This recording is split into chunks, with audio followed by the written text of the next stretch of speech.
ఒకరికొకరు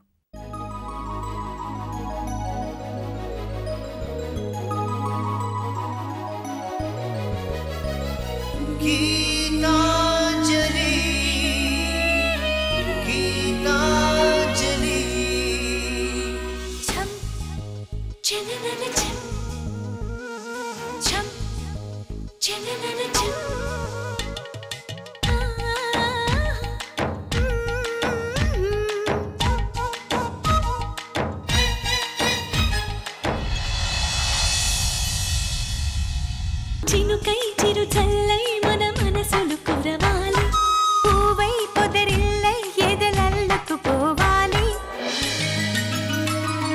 గుండె గూడులో బాధైతే చిరునవ్వు గువ్వ నా తోడంట మండు వేసవే ముసిరేస్తే మంచు కొండ నీ నీడంట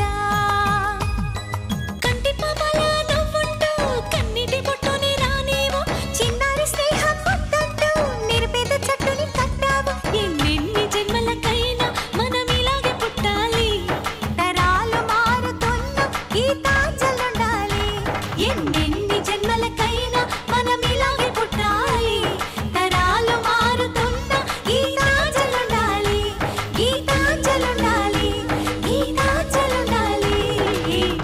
పిచ్చివాడు డబ్బిచ్చి మోసపోయానని ఎదురు చూస్తా ఉంటాడు నీ చందు మొగుడు.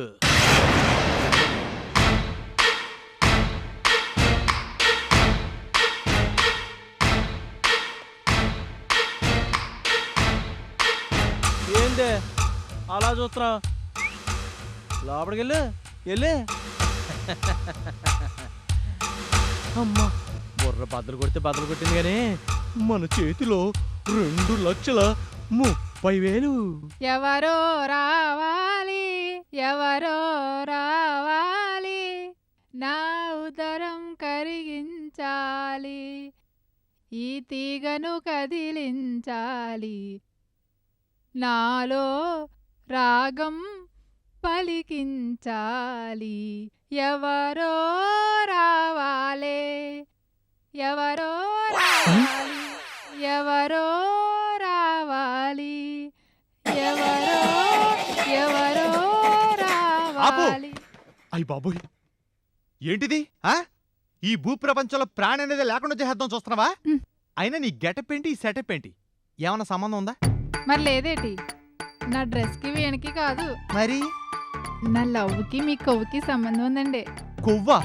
ప్రాస కోసం పిచ్చవాడు వాక్కు కొవ్వేంట కొవ్వు? మరి కాదేటి నువ్వంటే పేణమయ్యా బాబు అంటే వినిపించుకోవేంటి? నీకు మోడర్న్గా ఉండడం ఇష్టమో ట్రెడిషన్గా ఉండడం ఇష్టమో తెలియక ఇలా మిక్స్ చేసి కొడుతున్నా. రీమిక్స్ అన్నమాట. ఏ మిక్స్ ఏ మిక్స్ ఏ మిక్స్? Remix remix remix. ఎవరో రా రా రా. ఆపు ఆపే తల్లి దండం పెడతాను ఆపే. అయ్య బాబోయ్ నీ సిగ్గు శివడా. అసలే మనశ్శాంతి లేక నేను ఇంటికి వస్తే మధ్యలో నీ గొడవ ఏంటి? నాకు ఏమైందే? ఏమవడమేంటి? జనాలు బాగా తెలివి మీరిపోయారు. పెళ్ళాలని పీకి పుట్టింటికి పంపించి సంపాదించే రోజులు పోయి పెళ్ళాలతో పీకించుకుని లక్షలు సంపాదిస్తున్నారు. నేను నెల రోజులు కష్టపడితే నాకు వచ్చేది 15,000. ఆ రాంబాబు గారు తాగి పెళ్ళంతో కొట్టించుకుని 2 లక్షలు సంపాదించాడు. యాండే ఏంటి? పోనీ నేను మిమ్మల్ని ఒకటి పేకనా? నువ్వు పీకితే నాకేం వస్తుంది? బొప్పే. అయినా నువ్వు నన్ను పీకడం ఏంటే? నువ్వేమన్నా నా పెళ్ళానివా? కాబోతున్నా. ఎతవేషాలు వేస్తే తిత్తి తీస్తా. రోజు రోజుకి మీ ఎన్కౌంటర్లు ఎక్కువైపోతున్నాయి ఇక్కడ. అసలేంటయ్యా నీ నీలుగుడు? నాకన్నా అందగా దొరుకుతుందా నీ ఫేస్కి? అనయ్యా. అమ్మో అనకపోతే బలవంతంగా అనిపించేలా ఉంది. ఏదో ఒకటి చేసి లోపల పంపారు. సరే జాస్మినా అంటాలే. హాయ్ బాబాయ్ బాబాయ్ నిజంగానా? తప్పకుండా అంట. హాయ్.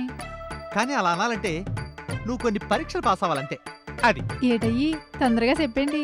ఇప్పుడు నువ్వు ఉన్నావు కదా, ఆ నా కోసం ఆ తొందరగా ఆ పోకోడీలు చేయాలంతే. ఓ సింతేనా? చిటికలో తేను. అమ్మో సీల్ రాకేసి వెంటనే వచ్చేస్తాయి. ఇదిగో పకోడీ అంటే మామూలు పకోడీ కాదు, కోడి పకోడీ. ఆ, ఆ, ఆ. ఆ, ఆ, ఆ. ఆయ్, ఆయ్, ఆయ్. ఆయ్.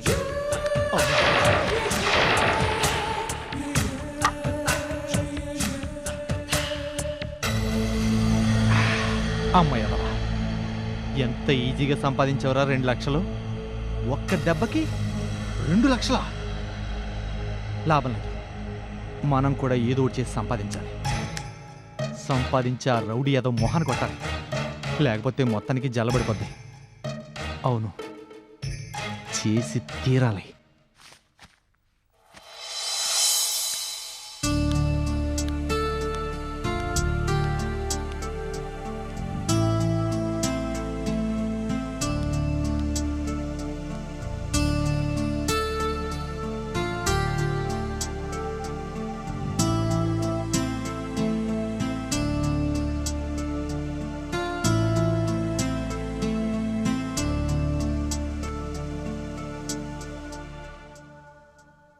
సూర్య, ఎలా ఉన్నారు? ఇలా అది కాదు, జైలు జీవితంలోంచి నిజ జీవితంలోకి వచ్చారు కదా, ఎలా ఉంది అని అడుగుతున్నాను. బానే ఉంది. అదేం సమాధానం? మీ ఫీలింగ్ ఏంటో కరెక్ట్గా చెప్పండి. చెప్పనా? చెప్పండి. అక్కడ ఇక్కడ 2 చోట్ల చేయని తప్పుకు శిక్ష అనుభవిస్తూనే ఉంది. మీరు కోపంగా ఉన్నట్టున్నారు సూర్య. నాకేం కోపం లేదు. ఉందో లేదో మీకే క్లియర్గా తెలుసు. ఒక్క క్షణం ఫ్రెష్ అయ్యి వస్తాను, మీతో మాట్లాడాలి.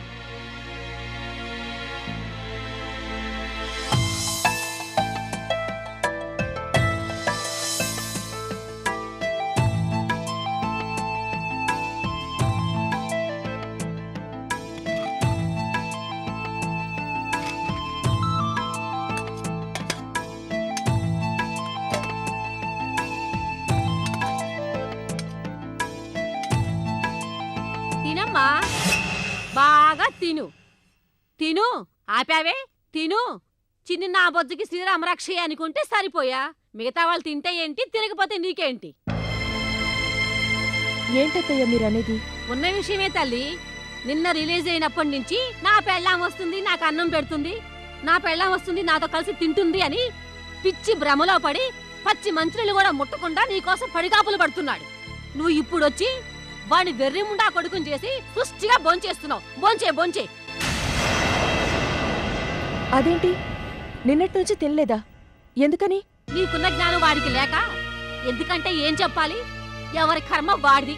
నువ్వు కాని అమ్మా. అది కాదండి, 5 అయింది కదా, అందరూ తినేసుంటారని.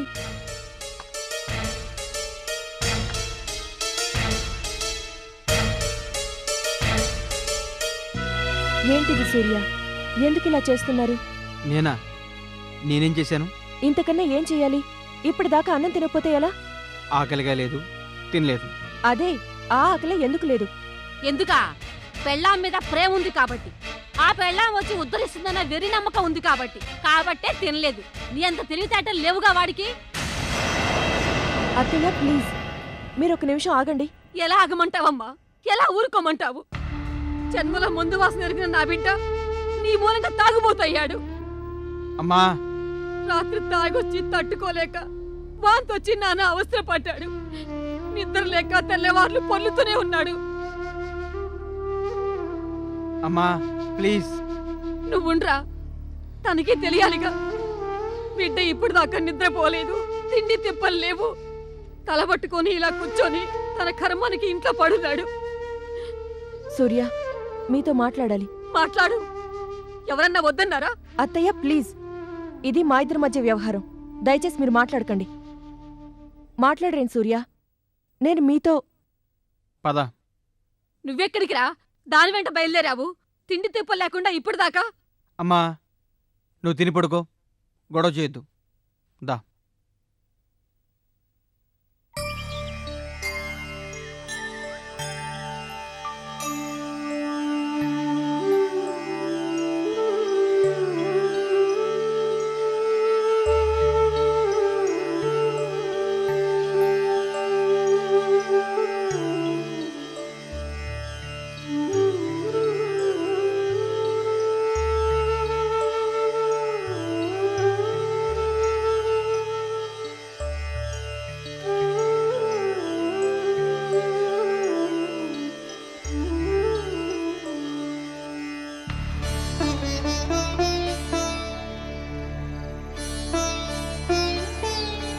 మీరెందుకు ఇలా చేస్తున్నారు?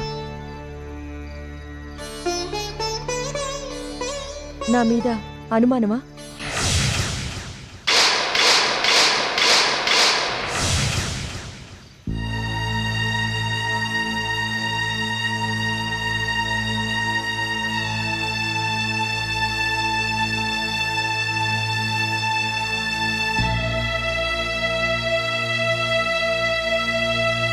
చెప్పండి సూర్య, నా మీద మీకు అనుమానమా?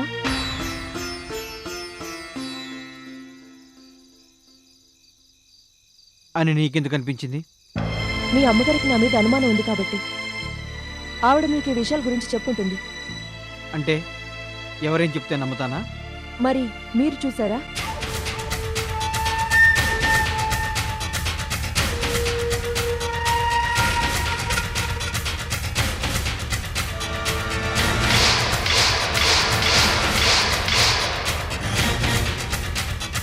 లేదుగా.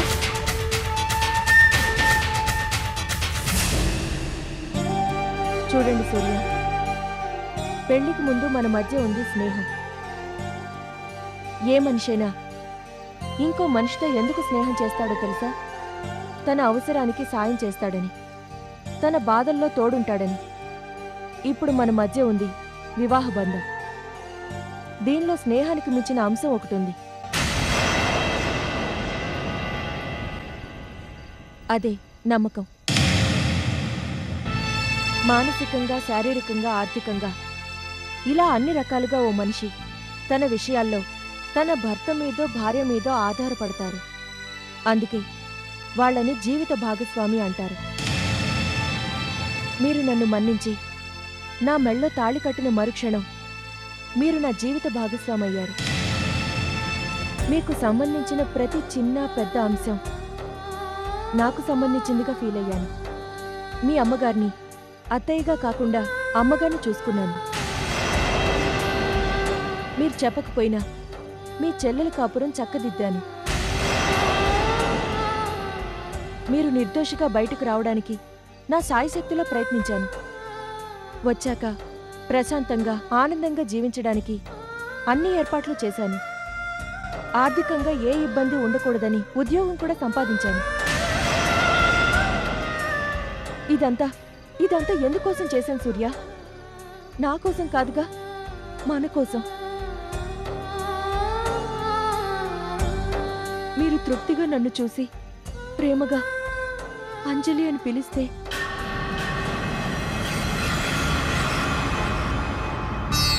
మీ చేతుల్లో వాలాలని అలా వాలి ఇంతకాలం నేను పడిన బాధలు మర్చిపోవాలనుంది.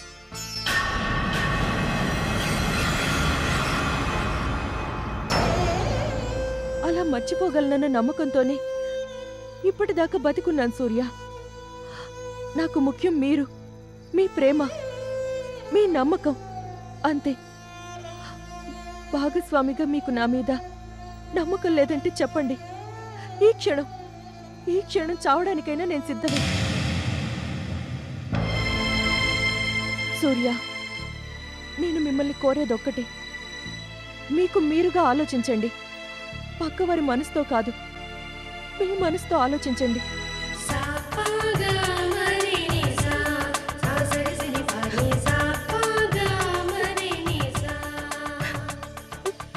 ఇంతకన్నా నచ్చి చెప్పే ఓపిక కానీ, చెప్పగల టాలెంట్ కానీ నాకు లేవు సూర్య.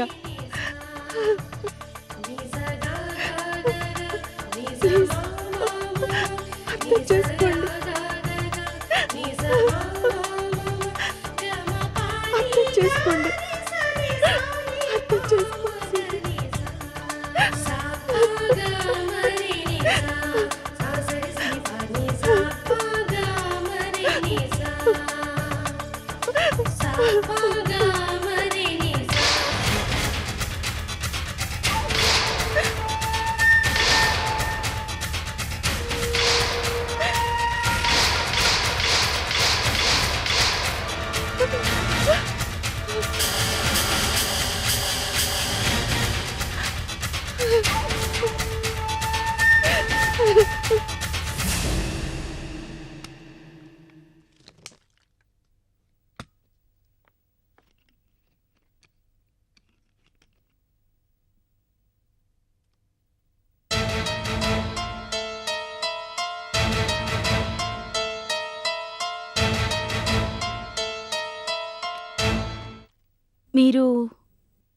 మీరెందుకొచ్చారు?